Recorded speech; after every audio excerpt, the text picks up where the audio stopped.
Evening student, आज हम लोग क्लास 12 चैप्टर नंबर 7 में आरएलसी सीरीज डिस्कस कर रहे थे। कल हमने आरएलसी सीरीज सर्किट आपको बताया था, जिसमें से रेजोनेंस की कंडीशन बताया था। रेजोनेंस सर्किट में रेजोनेंस तभी आएगा जब सर्किट में एल और सी होंगे। सर्किट में एल और सी यदि कंटेन करते हैं तो रेजोनेंस की कंडीशन होगी। यदि एल और सी नहीं है तो रेजोनेंस कंडीशन नहीं आएगी। उस कंडीशन में हमने रेजोनेंट फ्रीक्वेंसी फाइंड किया था, omega naught equal to 1/√LC और nu not equal to 1/2π√LC in hertz. तो रेजोनेंट फ्रीक्वेंसी रेडियन पर सेकंड में होगी, तो omega naught equal to 1/√LC रहेगा और हर्ट्ज में रहेगी तो 1/2π√LC रहेगा। हमने उसके बाद फ्रीक्वेंसी रिस्पॉन्स कर्व बनाया था, बैंडविड्थ बनाया था। बैंडविड्थ जो फ्रीक्वेंसी है बैंडविड्थ पे निर्भर करती है। अब आज हम डिस्कस करेंगे क्वालिटी फैक्टर फाइंड करेंगे, ठीक है। तो क्वालिटी फैक्टर क्या होता है ये डिस्कस करेंगे। उसके बाद क्वालिटी फैक्टर की वैल्यू फाइंड करेंगे। क्वालिटी फैक्टर और क्वालिटी फैक्टर की वैल्यू, तो हेडिंग लगाएंगे सभी लोग। क्वालिटी फैक्टर शॉर्ट फॉर्म में इसे क्यू फैक्टर के नाम से जानते हैं। क्वालिटी फैक्टर और क्यू फैक्टर, क्वालिटी फैक्टर और Q factor, it is the voltage amplification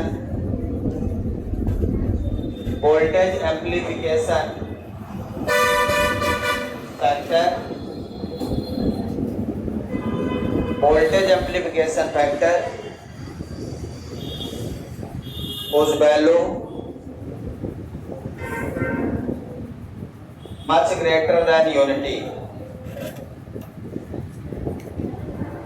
much greater than unity। Voltage amplification factor है जिसकी value much greater than unity है, एक से ज्यादा है, मतलब more than 1।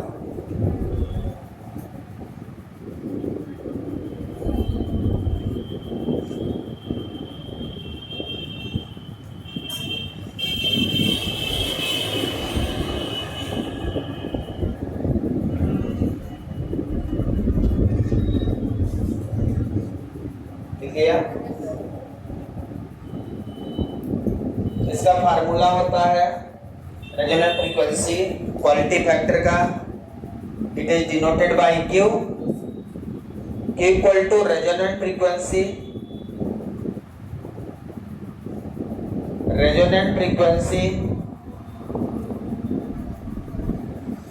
Divided by bandwidth.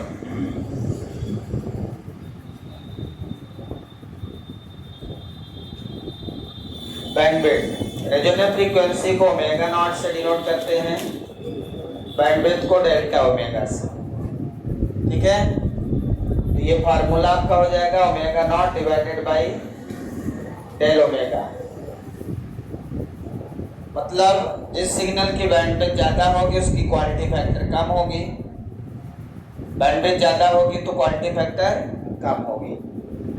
Bandwidth कम है तो क्वालिटी फैक्टर ज्यादा है, क्वालिटी बेटर है। यदि हम दो सिग्नल यहाँ पे लें, दोनों की बैंडविड्थ अलग अलग रखें, तो जिसकी बैंडविड्थ कम रहेगी उसकी क्वालिटी ज्यादा रहेगी। तो क्वालिटी फैक्टर बेसिकली डिपेंड करती है बैंडविड्थ ऑफ द सिग्नल पे, जो हमने कल आपको बताया था फ्रीक्वेंसी रिस्पॉन्स कर्व में, आपको याद होगा। बैंडविड्थ इक्वल टू कल क्या बताया था, omega 2 minus omega 1, omega 1 omega 2। Omega 1 is the lower cutoff frequency, lower cutoff frequency,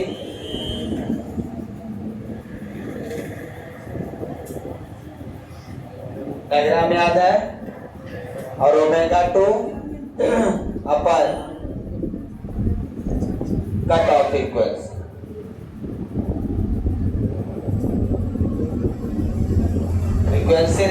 चक्कर में आपको याद होगा मैंने ये डायग्राम बनाया था कब, इस तरह से, ठीक है, इसी तरह बनाया था, यहाँ पे ओमेगा,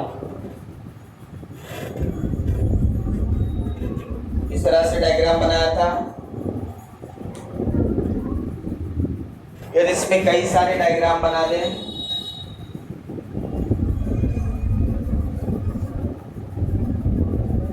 मान लो यहाँ पे Q1 हो गया, Q2 हो गया, Q3 हो गया। इनमें से आपको बताना है किसका क्वालिटी फैक्टर ज्यादा अच्छा होगा। Q1 quality factor of this signal, Q2, Q3, तो ज्यादा कौन सा ऑर्डर बताइए, क्वालिटी फैक्टर बताना है किसका।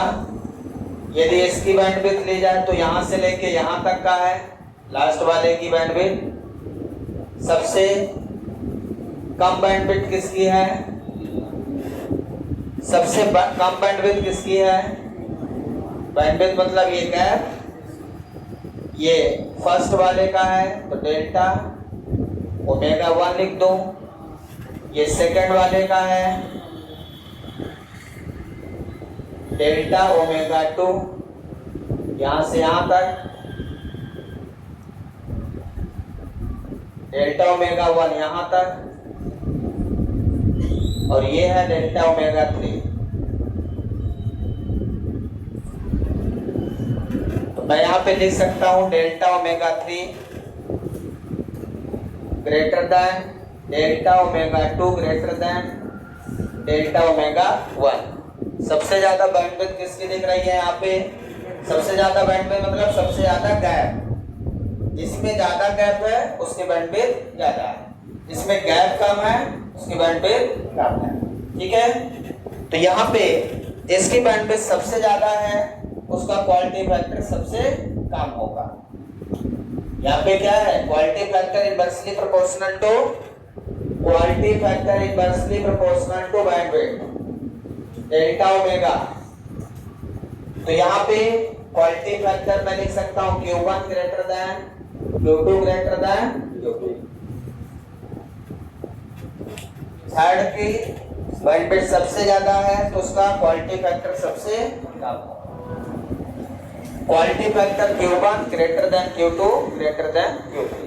तो यदि क्वालिटी फैक्टर पूछा जाए और बैंडविड्थ दिया जाए तो हम देखकर बता सकते हैं, कंपेयर करके आपको बता देंगे कि किसका क्वालिटी फैक्टर ज्यादा होगा, यदि मुझे बैंडविड्थ पता हो तो। क्लियर है, समझ में आ गया, यहाँ तक नोट डाउन कर लें। इसके बाद इसका डेरिवेशन करते हैं।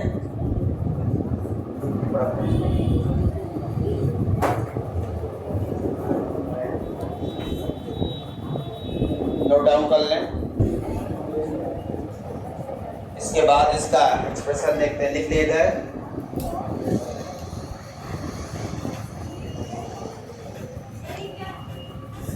क्या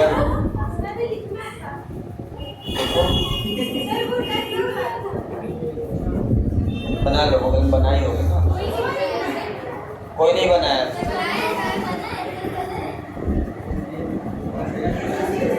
चलिए बना देना, फिर बना दो। डायग्राम में कुछ था ही नहीं तो आपको डायग्राम वैसे भी बना सकते हैं, डायग्राम में कुछ है ही नहीं।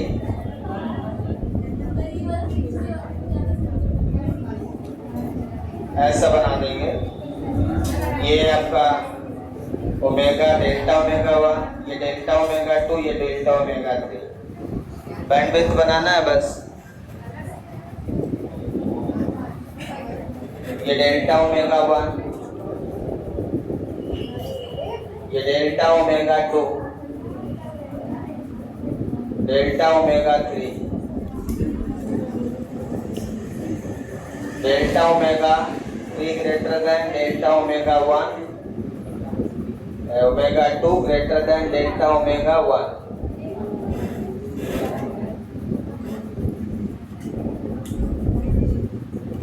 अब यहाँ पे देखिए क्वालिटी फैक्टर का अनदर फार्मूला है, वोल्टेज एम्प्लीफिकेशन फैक्टर है।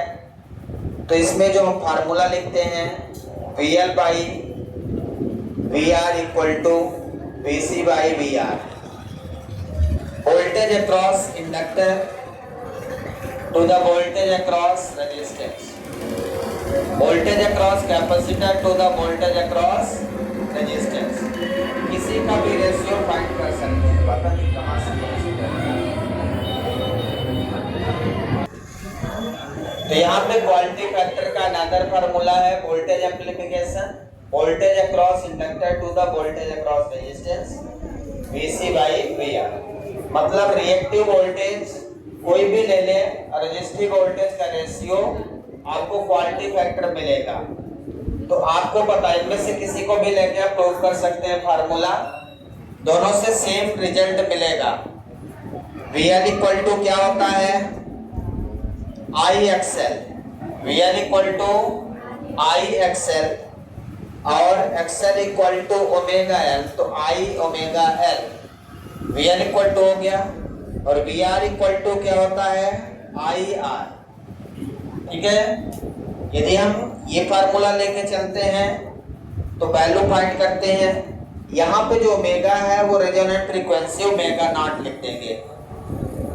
अब quality factor Q equal to VL by VR का यूज करेंगे।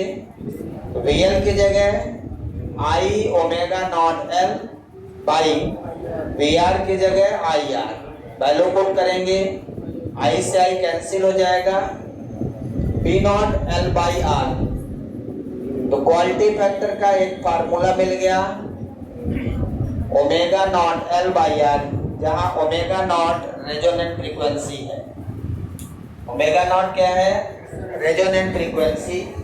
अब यदि मैं इसमें रेजोनेंट फ्रीक्वेंसी की वैल्यू पुट कर दूं, रेजोनेंट फ्रीक्वेंसी की वैल्यू पुट कर दूं तो रेजोनेंट फ्रीक्वेंसी कितनी है 1 by root LC। Resonant frequency की वैल्यू कितनी है 1 बाई रूट LC, यहाँ पे रख दो तो क्वालिटी फैक्टर कितना मिल जाएगा L बाई R पहले से है, L by R in place of omega not we put 1 by root LC। ये लिख दिया हमने, ओमेगा नॉट की जगह क्या रख दिया 1 बाई रूट LC रख दिया। अब क्या करें 1 बाई R, इस L को अंदर ले जाओ, पूरे में रूट लगा दो, ये रूट के अंदर L जाएगा तो क्या हो जाएगा। सब लोग यहाँ ध्यान दो, अदरवाइज ये को लाइन न समझ में आएगा। इतना इजी नहीं कि तुम समझ लो, ये 3 पेज का एक्सप्रेशन मैं 3 लाइन में कर रहा हूँ, आपको ऐसे भी नहीं पता चलेगा। तो ये L को क्या करना है रूट के अंदर ले जाना बाई LC। ये हो गया L स्क्वायर, रूट के अंदर चला गया, एक L कैंसिल हो गया, ये आ गया 1 by R under root L by. So this is the standard formula of quality factor. ये standard formula of quality factor prove हो गया है RLC सर्किट का। Quality factor 1 by R root LC तीनों एलिमेंट पे डिपेंड करता है। ये तभी होगा जब सर्किट RLC होगा। Quality factor define only for RLC circuit. यदि सर्किट RLC नहीं है तो क्वालिटी फैक्टर डिफाइन नहीं है। चाहे RLC सीरीज हो चाहे RLC पैरेलल हो, सीरीज पैरेलल किसी में भी ये डिफाइन होगा, बस RLC होना जरूरी है। ठीक है ना, तो लिख लें यहाँ पर Q equal to VC by VR में लिखा हुआ है। चाहे voltage across inductor upon resistance के क्रॉस वोल्टेज या voltage across capacitor upon voltage across resistance, final formula हमें वही मिलेगा, किसी के क्रॉस निकालेंगे। यदि अपन ये यूज करें तो VC निकालेंगे, VC equal to IXC equal to I by omega C, X equal to 1 upon omega C। ये फार्मूला यदि यहाँ पे यूज करते हैं हम तो यहाँ पे क्या मिलेगा आपको? Quality factor I upon omega C upon I R. I से आई कैंसिल हो जाएगा, 1 upon omega R C. So this is the quality factor. यदि हम इस फार्मूले को यूज करें तो क्वालिटी फैक्टर का फार्मूला क्या आ गया? 1 upon omega R C. Omega not है यहाँ पे रेजोनेंस फ्रीक्वेंसी, ठीक है। क्वालिटी फैक्टर कितना आ गया? 1 by omega R C. Omega not L by R तब आएगा जब हम V L by V R use करेंगे। यदि हम क्वालिटी फैक्टर में V C by V R का फार्मूला यूज कर रहे हैं तो आपको क्वालिटी फैक्टर कितना मिल रहा है? 1 upon omega not R C. Final result हमारा वही रहेगा। इसमें ओमेगा नॉट की जगह वैल्यू रख दें रेजोनेंट फ्रीक्वेंसी, तो क्वालिटी फैक्टर क्या मिलेगी? ये 1 बाई आर सी बाहर ले लें। In place of omega not we put 1 by root L C. ये रूट एल सी पलट के ऊपर चला जाएगा। ओमेगा नॉट की जगह 1 बाई रूट एल सी, तो ये रूट एल सी ऊपर पलट के चला गया। अब इसको लिख सकते हैं Q equal to 1 by R, पूरे में रूट लगाओ, L C by C square. इसी अंदर ले गए, सी जब अंदर ले गए तो सी स्क्वायर हो गया, एक सी से सी कैंसिल हो गया, कितना बचा? 1 by R root L by. देखिए फाइनल रिजल्ट आपका वही है जो हमने इंडक्टिव सर्किट के लिए जो inductor upon resistance voltage across the resistance find किया था, तो भी क्वालिटी फैक्टर यही आया था। VL बाई VR से सेम रिजल्ट आया था। इसका मतलब ये हमेशा इक्वल ही रहेगा क्वालिटी फैक्टर। तो quality factor is the ratio of, simple से डेफिनेशन कर सकते हैं, it is the ratio of voltage across the inductor to the voltage across the resistance, ठीक है। और voltage across the capacitor to the voltage across the resistance. Simple से definition. इसके दूसरे डेफिनेशन भी लिख लेंगे, इसको लिख लीजिए, उसके बाद दूसरे डेफिनेशन लिख लीजिए और करके, ठीक है। दो डेफिनेशन है, क्लियर है। इसी को वोल्टेज एम्प्लीफिकेशन भी बोलते हैं। वोल्टेज एम्प्लीफिकेशन मतलब वोल्टेज का रेशियो, और ये यूनिट लेस होता है। क्वालिटी फैक्टर क्या होता है? यूनिट लेस होता है। इट इज या quality factor, Q factor is unitless. ये यूनिटलेस होता है, ध्यान रखना है, क्योंकि ये वोल्टेज एम्प्लीफिकेशन फैक्टर है। तो वोल्टेज और वोल्टेज का रेशियो क्या हो जाएगा? कैंसिल हो जाएगा। तो इसकी दूसरी भी डेफिनेशन लिख सकते हैं, क्या लिख सकते हैं?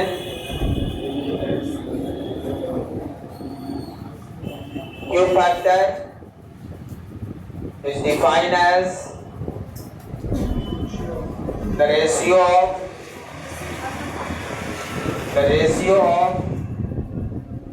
voltage across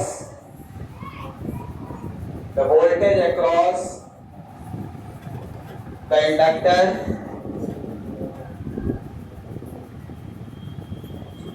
to the voltage across capacitor।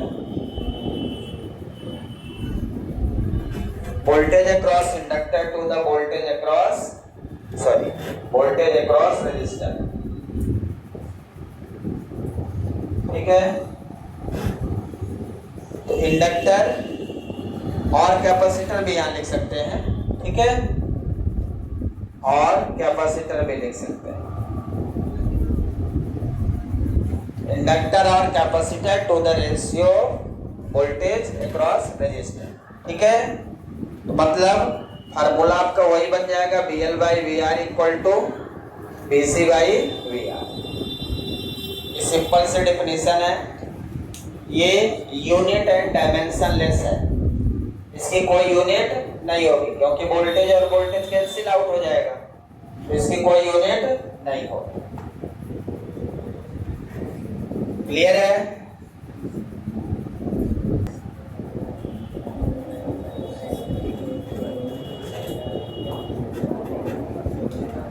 इसके बाद क्वेश्चन लिखिए, प्रॉब्लम है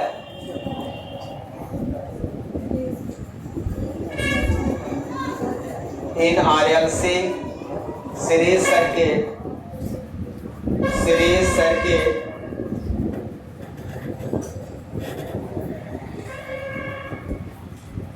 the inductance L equal to 2 Henry, capacitance C equal to 2 microfarad and resistance R equal to 10 ohm.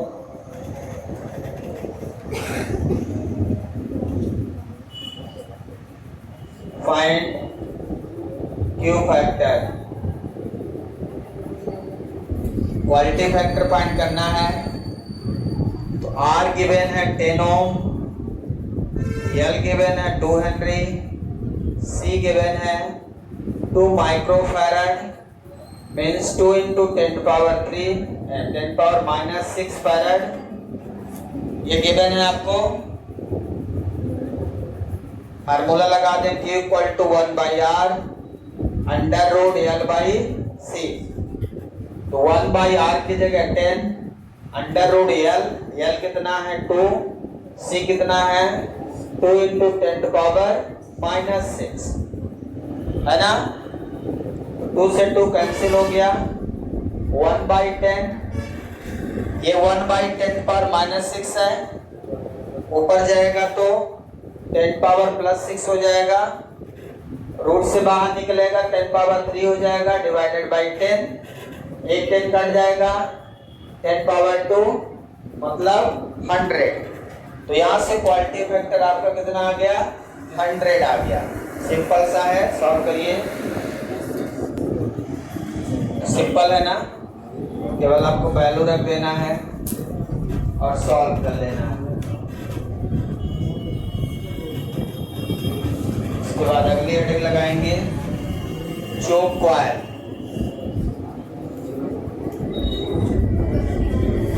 Choke coil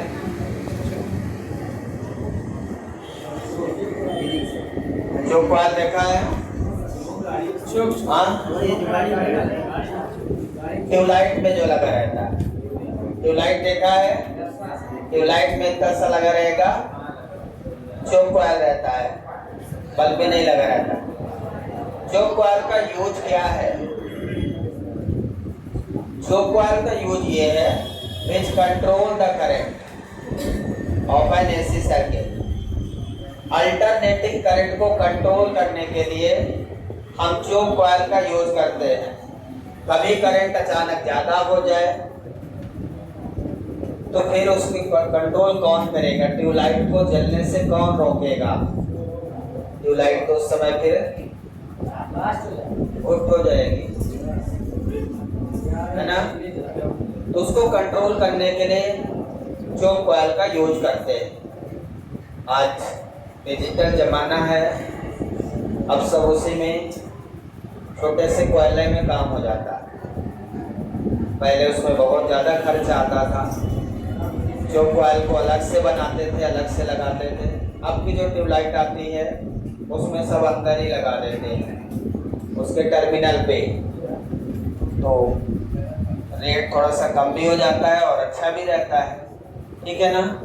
choke coil क्या है? सबसे पहले डेफिनेशन लिखेंगे, and inductor used to control current, ठीक है ना। डेफिनेशन लिखेंगे, and inductor used to control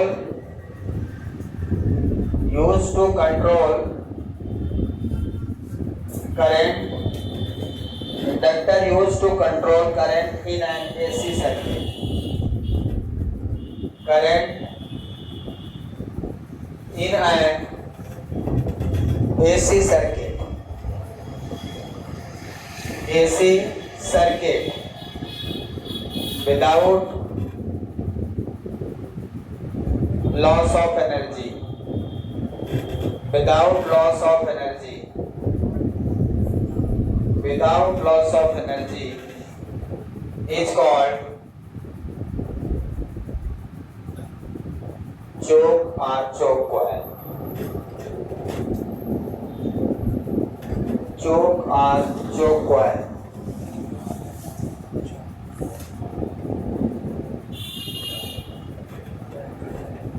तो inductor use to control current in an AC circuit without loss of energy is called choke और choke coil कहते हैं, simple सा, ठीक है। तो हम सर्किट में इंडक्टर का यूज इसलिए करते हैं जिससे वो करंट को कंट्रोल कर सके, ठीक है ना। ये RL सर्किट होती है। कौन सी सर्किट होती है? RL circuit. रेजिस्टर तो रहेगा ही, क्योंकि वो कंडक्टर में करंट जब फ्लो होगी तो रेजिस्टेंस तो रहेगा। रेजिस्टेंस को 100% हटाया नहीं जा सकता, भले कम या ज़्यादा हो, ठीक है। तो यहाँ पे इसकी जो सर्किट रहेगी, रेजिस्टेंस रहेगा और कॉइल, और रहेगा अल्टरनेटिंग करंट। यहाँ से सप्लाई वोल्टेज वही आप देंगे V0 साइन ओमेगा टी, ये रेजिस्टेंस और ये इंडक्टर L, इसका इंडक्टेंस XL। ये इंडक्टर और रेजिस्टेंस मिलकर ये बन जाएगा चोक कॉइल, ठीक है ना।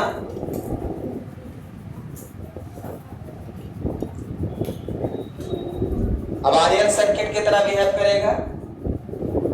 इस सर्किट का इम्पीडेंस क्या लिखते थे? इम्पीडेंस सर्किट बना लीजिए पहले। इसकी जो सर्किट है मेन, वो सर्किट ऐसी है।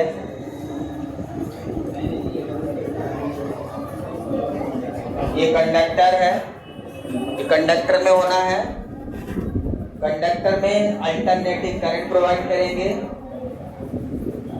यहाँ से सप्लाई वोल्टेज आपका और यहाँ से करंट। सप्लाई वोल्टेज आपका वही है V0 साइन ओमेगा टी। आप क्या करेंगे? इसमें वाइंडिंग कर देंगे, किसी कंडक्टर में वाइंडिंग कर देंगे। तो इसमें हम वाइंडिंग कर देते हैं, ठीक है ना।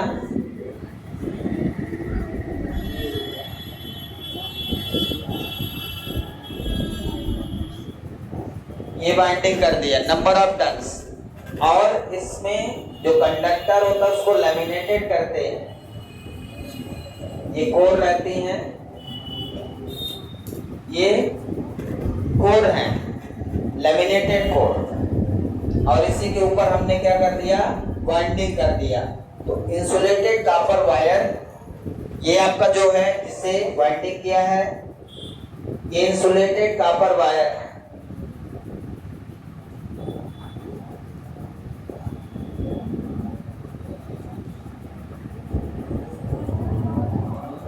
ठीक है ना। Insulated copper wire, insulated copper wire जो आजकल मार्केट में आते हैं वो इंसुलेटेड ही रहते हैं, ऊपर से इंसुलेटिंग लेयर रहती है, ठीक है ना। और सॉफ्ट आयरन कोर है। यहाँ पे ये जो मैंने बनाया है ये सॉफ्ट आयरन कोर है। अब कोर के क्रॉस यहाँ पे रेजिस्टेंस प्रोड्यूस होगा और इसके क्रॉस इंडक्टर, तो ये RL सर्किट बन जाता है, ठीक है ना। ये RL सर्किट की तरह भी है। अब RL सर्किट का इम्पीडेंस क्या होता है? इम्पीडेंस क्या होता है? Z equal to under root R square plus XL square. XL की वैल्यू ओमेगा L, तो ये भी लिख सकते हैं Z equal to R square plus XL square. ये है इम्पीडेंस। ये क्या है? Impedance. Z equal current I equal to क्या होता है? V by Z. अब इम्पीडेंस यदि ज्यादा होगा सर्किट में तो करंट क्या होगी, कम होगी। इम्पीडेंस ज्यादा होगा तो करंट कम होगी, और यदि इम्पीडेंस ज्यादा होगा तो सर्किट इंडक्टिव की तरह बिहेव करेगी। किसकी तरह, इंडक्टिव सर्किट बिहेव करेगी। यदि इम्पीडेंस की वैल्यू ज्यादा है, इम्पीडेंस की वैल्यू ज्यादा कब होगी, जब इंडक्टेंस की वैल्यू ज्यादा होगी, एल की वैल्यू। एल जितना ज्यादा होगा इम्पीडेंस उतना ज्यादा होगा।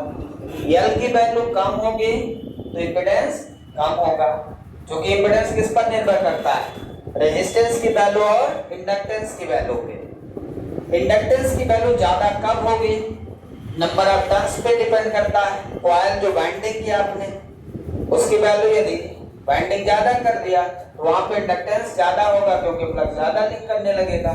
ठीक है, तो इंडक्टेंस की वैल्यू ज्यादा होने के केस में करंट कंट्रोल होगी सर्किट में, करंट कंट्रोल होगी सर्किट में।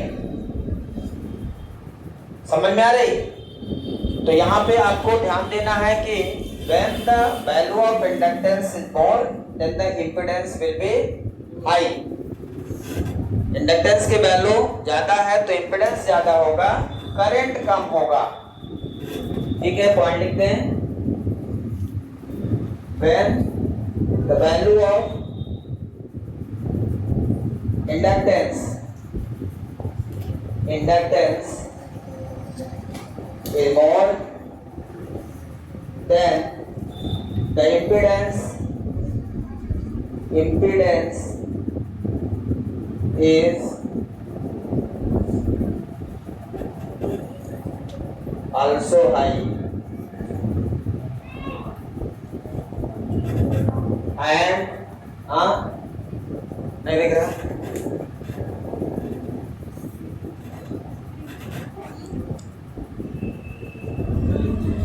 and current will be low।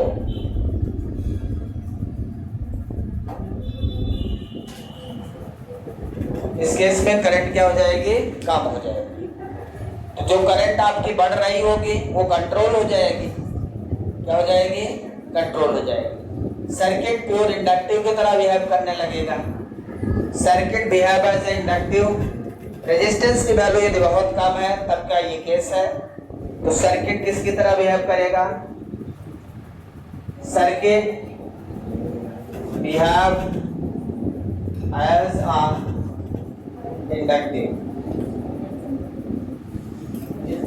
Power factor क्या लिखते हैं हम लोग, एवरेज पावर क्या निकालते हैं, एवरेज पावर का फार्मूला बताइए। एवरेज पावर आरएल हो, आरसी हो, आरएलसी हो, तीनों का एवरेज पावर का formula P equal to DRMS IRMS cos phi. cos phi हमारा पावर फैक्टर है। और यदि सर्किट कैसे बिहेव कर रही है,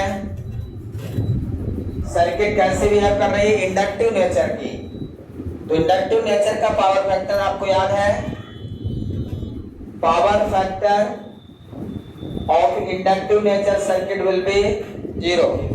चाहे इंडक्टिव चाहे कैपेसिटिव हो, उसका पावर फैक्टर क्या है, 0 है। यदि पावर फैक्टर 0 है तो पावर भी 0 हो जाएगा।